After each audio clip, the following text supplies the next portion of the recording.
Hey, welcome back everybody, it's the Geek. Today's objectives are to identify the components that make up a protein, identify the types of proteins, and understand the functions of a protein. We've been talking a lot about the building blocks of these macromolecules. Proteins are large molecules. They're composed of smaller building blocks called amino acids. The amino acids are the monomers of proteins. When we put a whole bunch of these monomers together, as you can see here, it forms a chain. And the chain is called a protein chain, which is the polymer of a protein.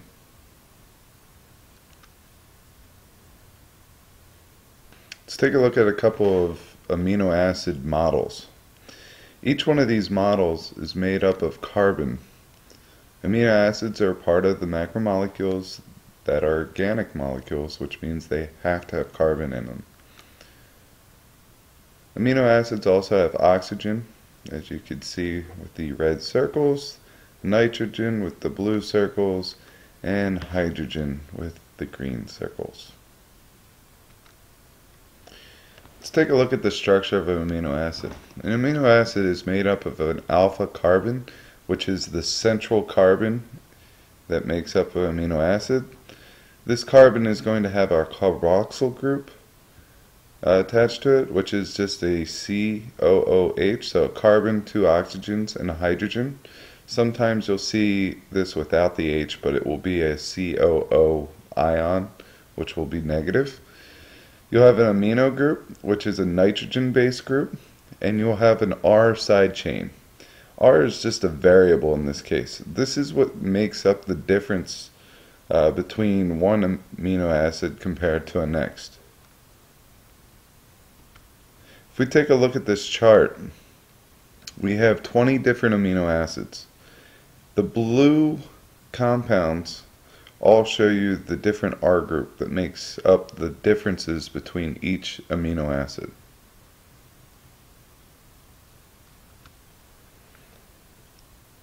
This is just another picture of 3 amino acids with different R groups. You have a very simple one with just a hydrogen group here. We have a 4 carbon compound R group here, and tryptophan is our big complex structure here that has a nitrogen base ring and a benzyl group. Tryptophan is also what is found in turkey in trace amounts that is said to make us feel tired after we eat. Unfortunately, there's not enough tryptophan in a whole turkey to equal the amount of one sleeping pill. So that's a little bit of a myth. We'll debunk that myth later on in the year. But these are all 3 are essential amino acids, which means our body must have them in order to perform well. Amino acids are joined together by peptide bonds. A peptide bond is just another fancy term for a covalent bond. It's just the bond that's between 2 amino acids.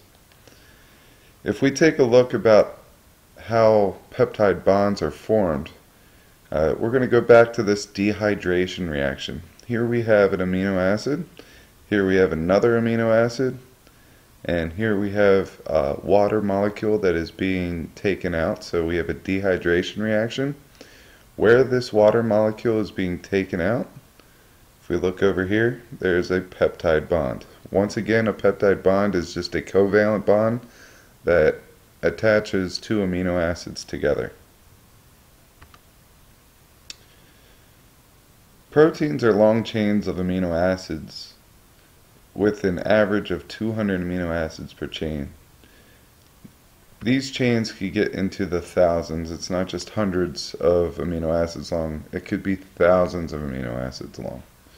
So that's a lot of dehydration reactions that are going on in order to bond the 2 amino acids together. And each time we add another amino acid, that's another dehydration reaction that's going on. Alright, let's take a look at some protein shapes. First, we have the primary protein structure, which is made up of amino acids to form a long amino acid chain known as a protein chain up here. Once we get a lot of these protein chains, it forms a secondary structure, which is a bunch of protein chains that are folded over each other in two different formations. One is called a alpha helix, which is right here. It's like a spiral staircase. And the other one is called a beta pleated sheet. The beta pleated sheet, if you would just think of making a fan out of a piece of paper by folding it back and forth, that's kind of what a beta pleated sheet looks like. The tertiary structure is made out of beta pleated sheets and alpha helixes that are folding and spiraling around one another. This is the first time we see a three-dimensional shape.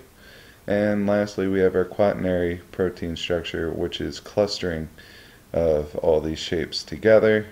And in our quaternary protein structure, we're able to bind minerals and other things that the body needs to circulate around the body with this cluster. Next up are some examples of the tertiary structure and the quaternary structure. Let's go over the tertiary structure example first, and that's myoglobin. Myoglobin is found in the muscles. It serves as a storage site for oxygen. So in the muscles we have myoglobin, and it's just trapping this oxygen there, so when we do work, or when we run or work out or do things around the house, we have this oxygen that our body can use in our muscles so it doesn't damage those muscles. On the other hand, for the quaternary structure example, we have hemoglobin, which is a protein in the red blood cells responsible for oxygen transport. And hopefully by now we know that it's very important to get oxygen throughout different parts of our body to make sure it's functioning properly and keeping healthy. Next, we're going to take a look at the functions of proteins.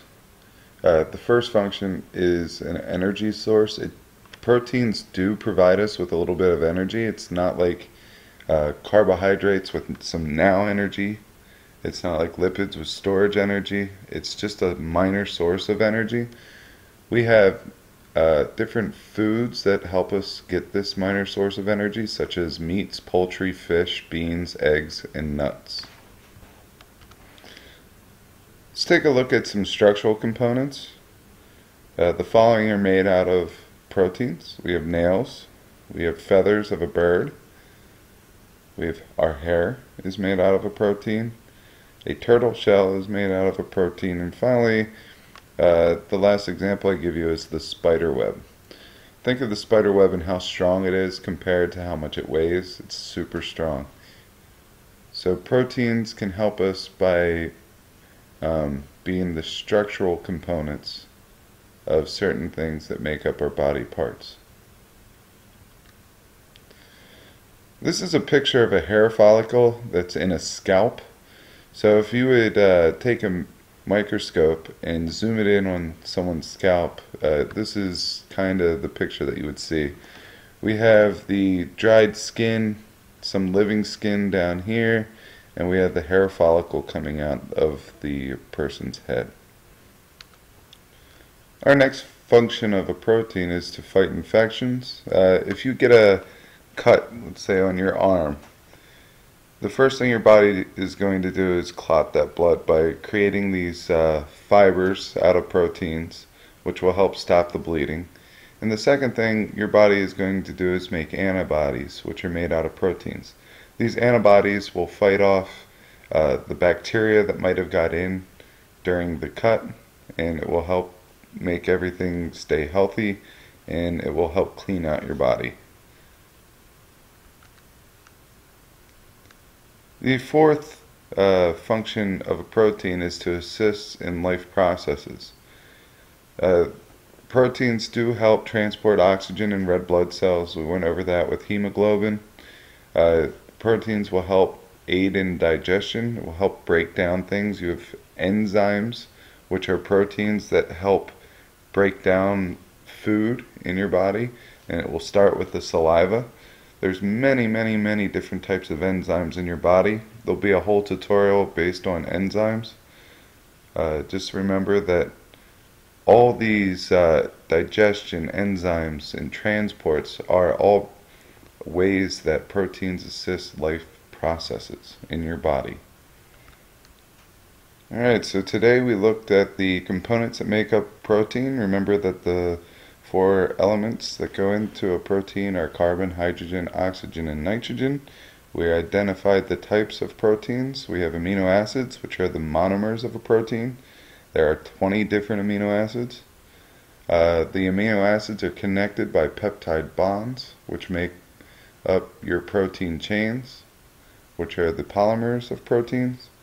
And we have the different functions of a protein. It assists in life processes, it fights infection, major structural components, and it is a minor source of energy.